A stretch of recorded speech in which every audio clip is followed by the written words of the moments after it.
Representative, may mga mekanismo po ba kayo na maimumungkahi para masubaybayan ang implementasyon ng mga proyekto at maiwasan ang overpricing o itong ghost projects? Alam niyo po, Bombo Jai, hindi natin isasantabi sa buong narrative nitong mga anomalous and ghost flood control project. Kasi nangyari lahat yan dahil sa insertion, nangyari yan dahil sa bicameral conference committee meeting. Kasi ang daming mga proyekto na bigla na lang sumulpot during the bicameral conference committee meeting. Yan yung mga ipinasok na iba't ibang mga proyekto. So that is why we in the House of Representatives, along with other several legislators, are calling for an open bicameral conference committee meeting na i-live stream yan. Yung BICAM po kasi, nakasarado yan sa publiko. Hindi alam ng mamamayan kung paano nangyayari dyan. Kasi dyan niluluto, dyan nagkakaroon ng magic sa BICAM. Actually, doon pa nga lang sa small committee na tinatawag, tama yun.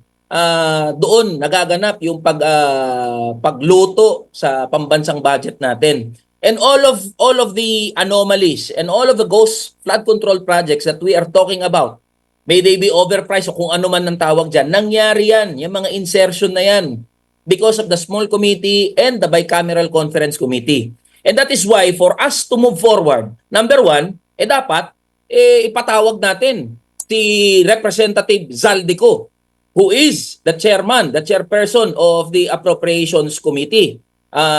During the time na naganap itong mga pagpasok ng mga anomalous and ghost flood control project na ito, na talagang kagimbal-gimbal yung natutuklasan natin for the past several weeks already.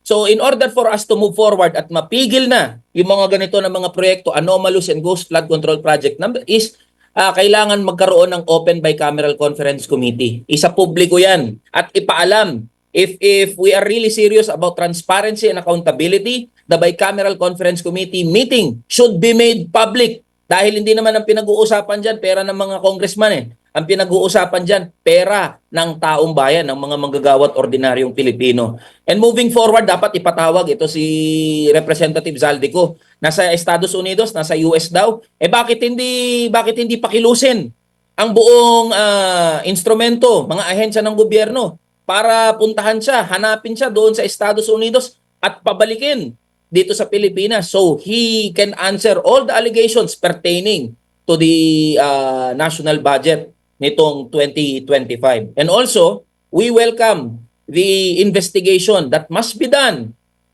sa former speaker na si Representative Martin Romualdez. Dapat si former speaker ay maimbestigahan din. Hindi sapat na magpapalit lang tayo ng liderato sa House of Representatives. They too must be subject of investigation, thorough and impartial investigation. Okay, good.